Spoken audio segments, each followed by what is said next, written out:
Obrigado, Mauro. Obrigado a todos pela presença no sábado. É uma honra participar e colaborar para a organização do evento. A ideia do evento é o que todo médico precisa saber. Talvez nem tudo o que todo médico precisa saber esteja contemplado no evento, precisaria eventualmente de um outro semelhante.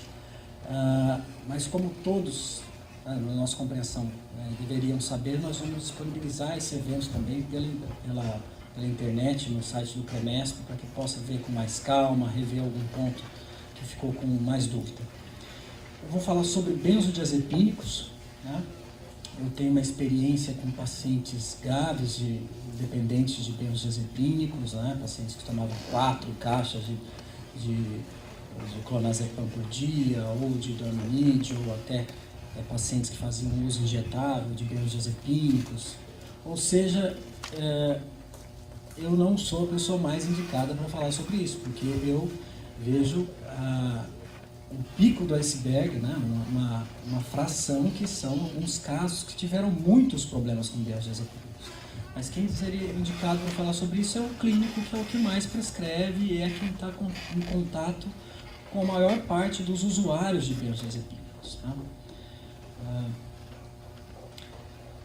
Então, o que são benzodiazepínicos? Eu acho que não precisa apresentar, Como se fosse falar sobre futebol, se quisesse falar quem que é o Pelé ou quem é o Neymar. Não precisa. Todo mundo sabe o que é benzodiazepínico, porque desde o surgimento deles sempre foram um dos 3 medicamentos mais prescritos. Mas são medicamentos que entraram na prática clínica a partir da década de 70 e de lá de 60 e um boom imenso nas décadas posteriores, especialmente no auge dos anos 70, 80, onde se percebeu melhor a dependência. Então o pêndulo foi para o outro lado de um grande temor aos benzodiazepínicos, e a tendência atual é de encontrar um equilíbrio, ou seja, quais são aquelas situações clínicas que podem se beneficiar do uso de benzodiazepínicos. Já foi falado aqui de um modo brilhante pelo Dr. Regis. Tratamento com benzodiazepínicos, no caso da síndrome de abstinência alcoólica. Então não tem dúvida. Nos casos de transtornos psiquiátricos, onde precisa de um alívio de ansiedade mais rápido, os benzodiazepínicos também são coadjuvantes, eles não são a estrela principal, mas podem auxiliar. Então, quadros de pânico, de depressão ou esquizofrenia com muito sofrimento psíquico, os benzodiazepínicos auxiliam, às vezes a melhorar o sono. Nos quadros também de epilepsia, de difícil controle, os benzodiazepínicos podem ser indicados. E o que a gente vê mais frequentemente é o uso dos benzodiazepínicos para o alívio do sofrimento psíquico genérico, onde é mais controverso. Por vezes o clínico, o médico, no contato com o paciente, às vezes o tempo é exíguo e prescreve um benzodiazepínico. Para a gente que está aqui pensando com calma, pode parecer muito errado, mas se a gente entender o clínico um pouco tempo, talvez ele sabe que é uma medicação segura, que vai melhorar o sono e vai talvez ajudar a aliviar a ansiedade no momento de conflito. Mas não existe uma indicação clara. Então, o que é melhor é que, em se julgando necessário prescrever, essa prescrição tenha um plano. Olha, vai usar por 1 semana e depois vai reduzir e vai parar. E eu vou ver, eu vou te encontrar de novo daqui 2 semanas ou daqui 1 mês. Mas não pode ser só a prescrição da medicação. Infelizmente, ao longo, não sei quando que aconteceu isso, ao longo das décadas ou dos séculos, mas medicar virou um verbo que é igual prescrever medicamento. Isso é triste, é uma constatação triste. Medicar devia ser todo ato médico, você ouvir, aconselhar, colocar a mão no ombro do paciente, isso é medicar. Então, resumir uma conduta médica, prescrever um benzodiazepínico, é como tirar um coelho da cartola. Tem como fazer de uma maneira responsável. Eu acho que esse seria importante. Porque, diferente da maioria das outras drogas, os benzodiazepínicos, talvez como os opioides, eles são prescritos pelos médicos, né? Não tem um narcotráfico que produz benzodiazepina, né? Eles são frutos de prescrição, né? Então, às vezes o médico prescreve 3 ou 4 caixas, o paciente tem dinheiro, vai comprar uma, fica lá na farmácia, um crédito para vender mais 2 caixas. Então, precisa também de uma ação de conscientização dos médicos e dos organismos de vigilância para evitar isso, dos farmacêuticos também. Eles atuam como moduladores da função GABAérgica, potencializando a ação do neurotransmissor GABA, ácido gama-aminobutírico, o que leva a efeitos ansiolíticos, hipnóticos, miorrelaxantes e anticonvulsivantes. São os efeitos gerais dos benzodiazepínicos. Então, são prescritos principalmente pelos clínicos, por serem medicamentos de fato seguros, né? Então, eles substituíram o uso dos barbitúricos na década de 60, né? Então, provavelmente muitas das mortes de artistas poderiam ter sido evitadas se já fosse o uso de benzodiazepínico, né? Eles são seguros mesmo no caso de intoxicação, a não ser quando combinados com outros depressores do sistema nervoso central, tá? Uma coisa importante é quando se julgar necessária a prescrição de benzodiazepínico, que o clínico oriente para um eventual efeito de sedação durante o dia, especialmente nos primeiros dias, que isso pode levar a casos de acidentes automobilísticos principalmente, né, que eu acho que é o mais grave, claro, acidentes domésticos, quedas, especialmente em pacientes idosos, mas o mais grave são os acidentes automobilísticos, quando o sujeito acorda ainda não está muito, né, não está bem desperto e vai dirigir. Então é importante orientar, eu costumo orientar para não dirigir na primeira semana ou na primeira e na segunda semana até ele estar bem confiante, tá? E se a gente pensar nas pessoas que abusam de benzodiazepínicos, o que o médico deve ter como qualidade para lidar com esses pacientes, né? Então, no caso do abuso, eu vou usar mais essa expressão do que dependência, porque frequentemente não vamos ver aquelas figuras de addiction, ou seja, de uma busca compulsiva da droga, né? Em alguns casos sim, mas geralmente é o paciente que usa 2 comprimidos de clonazepam à noite há 20 anos. Mas, escuta, para que usa 2 comprimidos para dormir à noite durante 20 anos? Né? Então, o que se sabe é que com o passar do tempo há uma perda de eficácia e um aumento da tolerância. Então, quanto mais tempo ficar prescrita essa medicação, né, vai ficar aí como um cachorrinho de estimação ao longo das décadas, né? E se você passa de 2 meses, esse risco de dependência vai aumentando, tá? Então, o que o médico precisa saber no manejo com o paciente dependente de benzodiazepínico? Além do conhecimento técnico, tá? Tem que ter uma perspicácia para detectar esses casos de dependência ou de abuso. Porque muitas vezes o paciente não fala que tem abstinência porque toma toda noite há 20 anos. Ah, é aquela senhorinha que fala, não, mas isso lá meu cardiologista falou, era 1975, que eu não podia parar nunca. Então eu não posso parar nunca, porque era um médico muito bom, já até não está mais aqui entre a gente, mas ele sabia das coisas. Então, de fato ele sabia das coisas, mas alinhado com o conhecimento daquela época. Hoje se sabe que o uso continuado já não traz mais benefícios, né? Então tem que ter essa perspicácia e um preparo emocional. Então acho que, de uma maneira geral, o que perpassa todo o nosso evento, né, é esse preparo emocional para conversar com o dependente, diminuindo o estigma. São os pacientes que mais sofrem de estigma, né? Então, mais difícil do que obter um conhecimento técnico é esse preparo emocional, que a gente precisa mudar, né? Eu acho que hoje deve ter mudado até por força da epidemiologia. É muito difícil que algum de nós não conviva com uma pessoa querida que tenha um problema com alguma substância, ou que não tenha perdido um familiar por alguma dependência ou uma consequência médica, né? E uma capacidade de orientar o paciente de modo firme e empático. Então, o bom relacionamento médico-paciente Não é aquela que o paciente fala, nossa, doutor, o senhor entendeu tudo, não prescreve aí 3, 4 caixas, que aí eu só volto daqui uns 2, 3 meses. O paciente às vezes elogia, só o senhor que entende para conseguir a receita. Então, você tem que entender o sofrimento, você fala, olha, então eu vou te dar receita para 2 caixas, você volta daqui um mês e pouco, para a gente conversar, para ver o quanto você conseguiu reduzir, se está sendo importante, né? Mas também tem que ter firmeza. Ela fala, não, a minha postura é essa, você que prescreve. Óbvio que não pode ter rigidez, porque senão o paciente vai para um outro médico, que às vezes nem vai querer conversar sobre o assunto e já prescreve. O que? É 3? É 4? Não, vou te fazer logo 2 receitas, você volta daqui 6 meses. Tá? O que não está indicado. Tá? Então, um senso de oportunidade. Se a pessoa está passando por uma fase de luto ou dificuldades financeiras, talvez não seja o melhor momento para cuidar, para começar uma redução gradual dos benzodiazepínicos. Já estou aqui entregando o ouro, né? Que o tratamento da dependência é a redução gradual. Tá? Mas saber qual o melhor momento. Se o paciente não quer ouvir aquilo nesse momento, fala, tudo bem, eu só quero te dizer que é possível e desejável parar, e a gente volta a conversar daqui a alguns meses. Tá? Uma diplomacia, né? Que a diplomacia, essa habilidade de gerenciar conflitos, né?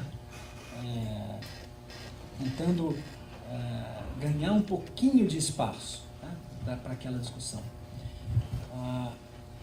E detectar e manejar os problemas subjacentes que possam fomentar a continuidade do consumo. Então, tem um problema familiar, eventualmente encaminha para psicoterapia ou conversa com a família, tem um problema relacionado a jogo, um problema relacionado à depressão, tenta também fazer um encaminhamento ou tratar esse quadro, né? E não simplesmente fazer um favorzinho. Você não pode fazer um favorzinho? Olha, a minha sogra, ela toma esse remedinho aqui, você não pode fazer, eu não conheço a sua sogra. Ela precisa, se ela toma um remédio, é porque ela precisa de atenção médica. Então, né, aqui no serviço, né, a gente pode atendê-la, ou um colega pode atendê-la, para ver se realmente isso está sendo bem. Então, não fazer um favorzinho, né? Então, a gente tem que ser firme nisso. E também paciência oriental, uma dose oriental de paciência sempre bem-vinda. E também existem qualidades desejáveis na rede de saúde. Óbvio que estamos falando novamente do ideal, mas a gente tem que perseguir o ideal, né?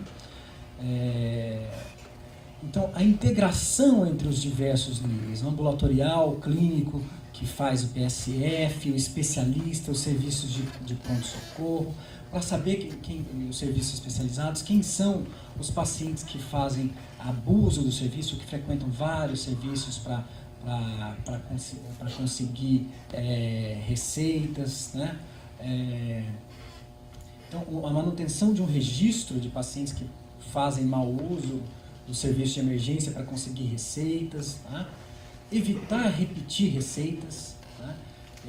Talvez em algumas realidades isso seja muito difícil, mas depois eu vou falar de uma solução que eu encontrei uma época que eu estava trabalhando no ambulatório de saúde mental, né, que pode ajudar aqui, né, e oferecer atendimento aos dependentes de benzodiazepínicos e divulgar o serviço. Nós estamos fazendo um grupo para pacientes aqui, você está convidado a vir e depois do grupo a gente faz a receita. Então, já vou contar essa experiência, que é uma época que eu tinha acabado de fazer minha formação em psiquiatria e feito o curso de especialização. Então, estava empolgado e eu, trabalhando numa cidade de 25 mil habitantes no interior de São Paulo, eu falei, olha, então vamos fazer o seguinte, manda todos os dependentes de benzodiazepínicos, eu faço a receita deles. Claro que foi um tiro no pé, eu não imaginava que a situação fosse tão problemática, né? Aí eu falei, acorda que isso aqui é um mundo real. Né? Mas eu tentei, com o tempo, ir engajando os pacientes em grupos de pacientes dependentes de benzodiazepínicos. Então, você tinha grupos de 10 a 12 pacientes. E alguns com uma grande resistência, o que eu estou fazendo nesse grupo, né? Eu não sou dependente. Mas a gente conseguia oferecer 40 minutos de atenção naquele grupo, tinha uma psicóloga também, e eles começaram a interagir. Eu falei um pouquinho da dependência de benzodiazepínicos e alguns falaram, não, eu aceito diminuir um pouco. E eles falavam, olha, eu vou precisar até o próximo grupo de tanto.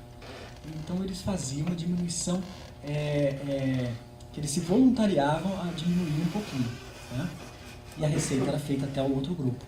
Isso foi muito interessante, que alguns dos mais resistentes foram se animando a parar com a experiência positiva do outro. Tá? Óbvio que tinha alguns que não aceitavam participar do grupo, mas era também um instrumento de ajuda mútua. Alguns perceberam, olha, eu estou conseguindo fazer mais atividades durante o dia, minha memória melhorou.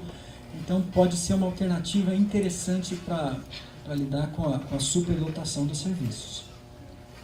Então, quais são os níveis de intervenção? Eu acho que é importante a gente colocar essa ideia de níveis de intervenção, porque se um nível não funciona, eu vou para o passo seguinte. Tá?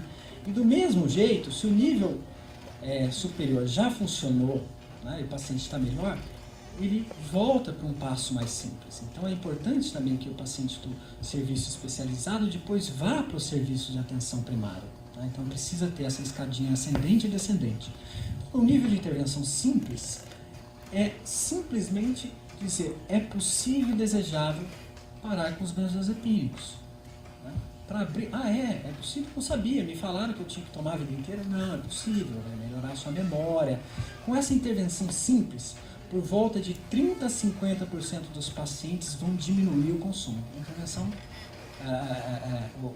o poder da persuasão médica simples já vai ajudar a parar ou reduzir o consumo. Isso está ao alcance de qualquer profissional de saúde. Né?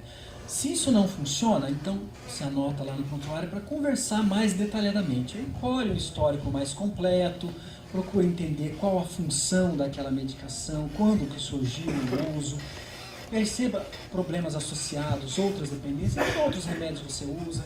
Eu costumo dizer que melhor do que perguntar se você bebe ou não bebe, perguntar como é o seu padrão de consumo de álcool. Porque se alguém te parar numa entrevista na rua, fala, você bebe?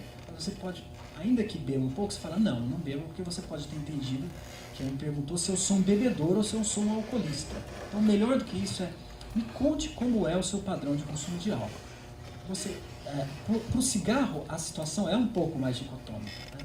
Então, tem menos preconceito. Então, as pessoas falam mais facilmente se fuma ou se não fuma. Mas perguntar para as outras substâncias, perguntar de problemas conjugais, é muito frequente a figura da mulher, né, que é casada com um esposo alcoolista, né, e que faz o uso continuado de benzodiazepínicos, né, muitas vezes sem nenhum benefício.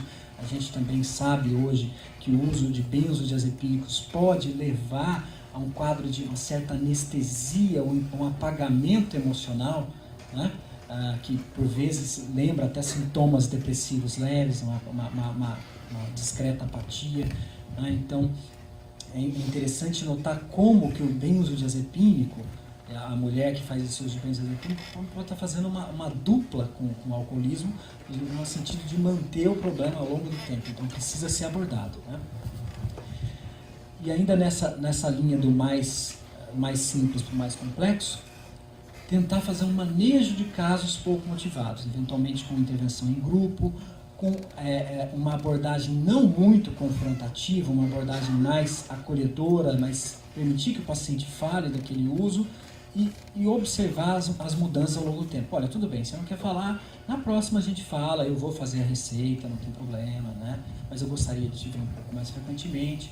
E, finalmente, o encaminhamento ao especialista quando você não conseguir lidar com os casos mais complicados. O encaminhamento ao especialista para os casos mais complicados.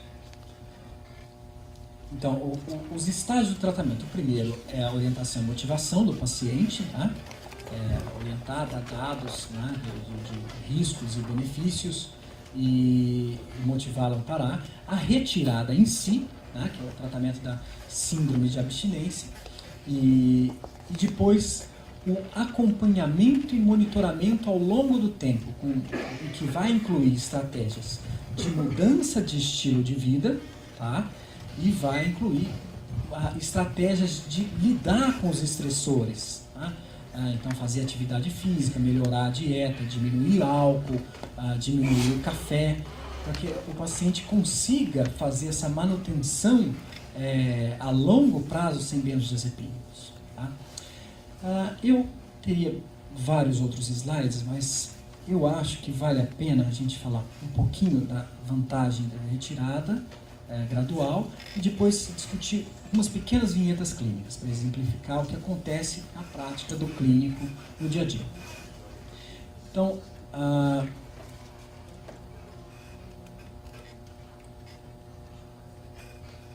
síndrome de abstinência é um quadro complexo também, que tem vários sintomas físicos e psíquicos, tá?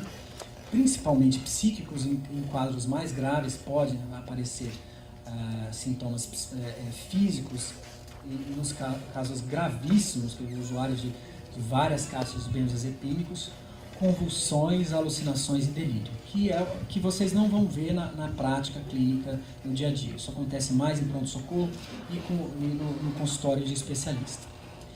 Então, em relação ao tratamento, o melhor método, mais simples, é a redução gradual. Tá? Essa redução deve ser planejada. Eu acho que o melhor modo é você estabelecer por escrito com o paciente as datas de mudança de dose e dar eventualmente alguma margem para que o paciente module. Né? Então, se não conseguiu reduzir de 4 para 2 comprimidos, reduza para 3 e aguarde mais uma semana para reduzir para 2. Né? Então, eu inicio estabilizando a dose. Tem dia que eu tomo 2, eu estou um pouquinho mais ansiosa, eu tomo 3. Então, vamos combinar de você estabilizar em 2,5 todos os dias, para dar uma informação para o cérebro de que vai ser flat, vai ser plano a concentração. Porque essas variações podem, um dia o humor dela piora, no outro melhora. Então, estabiliza a dose. Depois faz um plano, né, de redução. A primeira metade da dose pode ser feita uma redução um pouco mais rápida e a segunda metade costuma ser mais demorada. Tá? Não estender muito os prazos, não faria um plano para 6 meses, a não ser em casos muito graves. Então, a gente planeja, vamos reduzir então em 1 mês ou em 2 meses. A maioria dos casos podem ser bem conduzidos com uma redução entre 1 e 2 meses, a grande maioria, né? Dependendo aí da resistência, do estado emocional do paciente, de 1 a 2 meses você consegue. Então, reduz-se 1/4 da dose a cada semana ou 15 dias. Né? É o mais seguro, não tem introdução de nenhuma outra medicação, é prático, é econômico e o paciente costuma aceitar bem quando é bem orientado. Então, poderia acabar por aqui a minha aula. Tá? Mas se isso não está dando certo, pode ser trocado por um benzodiazepínico de meia-vida mais longa. Tá? Há ainda alguma controvérsia se isso é de fato efetivo, mas os pacientes costumam se sentir mais confortáveis quando você troca, por exemplo, de um medicamento como o alprazolam, que tem uma meia-vida bem curta, tá? Para um medicamento como o clonazepam, que tem uma meia-vida mais longa, porque os sintomas de abstinência costumam levar mais tempo para se instalar e é possível titular a dose de uma maneira mais gradual. Tá? E aí aqui tem uma tabela de equivalência para quem consiga converter isso que eu acabei de dizer, né? Para o que significa 1 miligrama de alprazolam. Então a gente vê a equivalência na última coluna com 10 miligramas de diazepam. Então 1 miligrama de alprazolam vai equivaler a mais ou menos 2 miligramas de clonazepam. Tá? Então aqui 1 miligrama de alprazolam equivale a 2 miligramas de clonazepam ou a 10 miligramas de diazepam, para que você consiga fazer uma troca mais pautada mais científica. Né? E por fim a manutenção, que eu cheguei a comentar, mas a manutenção é a fase, que é aqui, ontem o Ronaldo mencionou ela como recovery, ou recuperação, quer dizer, parou de usar a substância. E como vai ser a vida dali em diante? Né? Já estão me trazendo outra folhinha aqui de 5 minutos, né? Vou fingir que não vi. Né? Então, recomendar atividade física, recomendar a higiene do sono. A higiene do sono é um conjunto de práticas que tende a melhorar o sono. Evitar estimulante, evitar essas coisinhas que brilham antes de dormir. Né? Então, às vezes, agora com um iPad, não sei o que lá, o paciente fica lendo, né? E aquela luz dar uma mensagem para o cérebro que você não vai dormir ou não precisa dormir nas próximas horas. Como também não fazer refeições pesadas antes de dormir, né? O quarto é para uma leitura na cama e para outras coisas mais interessantes, mas não para ficar ali com o iPad, com o iPhone, né? Evitar o uso de estimulantes de álcool. O álcool fragmenta o sono, além de que pode ter uma tolerância cruzada. Então é muito frequente, tem uma via de mão dupla, usuários de benzodiazepínicos param e começam a consumir álcool. E geralmente já começa a consumir álcool numa dose alta porque tem tolerância, né? E os pacientes dependentes de álcool passarem a ser dependentes de benzodiazepínico. Por isso que o Regis bem salientou de que essa transição deveria ser também com uma data, no começo, no meio e fim, né? Vai reduzindo gradualmente ao longo de 2 a 3 semanas o uso de benzodiazepínico na abstinência de álcool.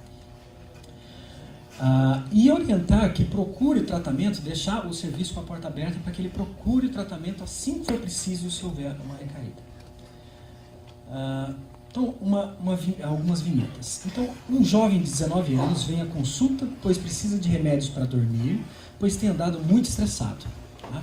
Relata que é bancário e trabalha intensamente durante a semana, faz faculdade à noite. Bebe aos finais de semana, nega o uso de drogas. Ao chegar em casa, por volta das 23, faz seu jantar e checa os últimos e-mails de amigos e do trabalho.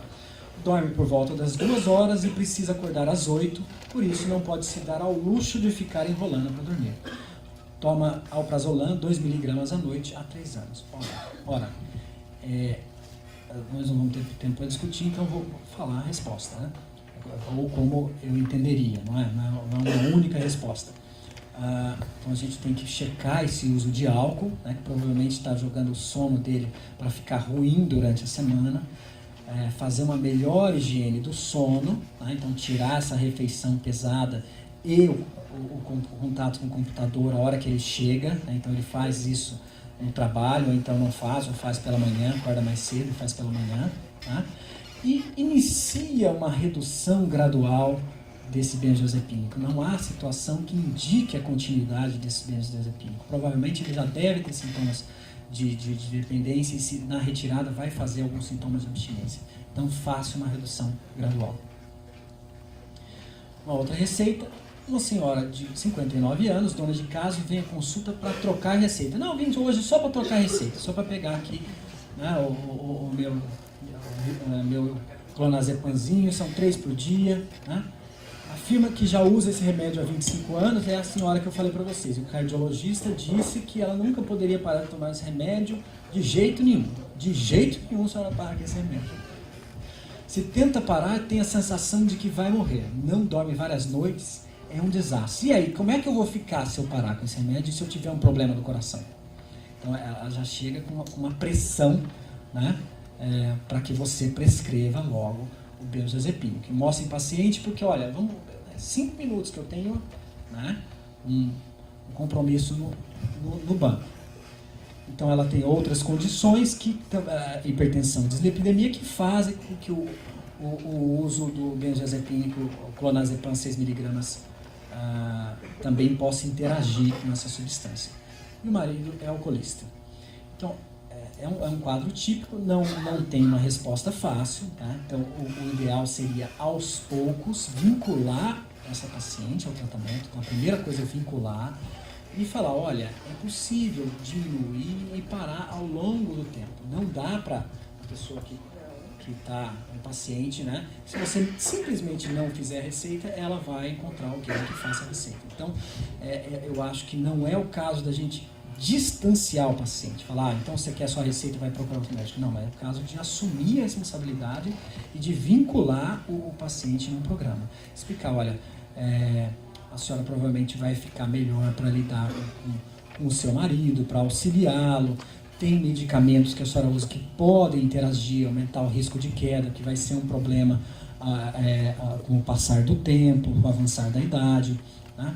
Então, dizer que, de fato, hoje a gente sabe que é possível e desejável os benzodiazepínicos fazem com que a arquitetura do sono fique mais gratificante, menos gratificante, né? Então a pessoa passa lá dormindo 8 horas, mas não descansa de forma congruente.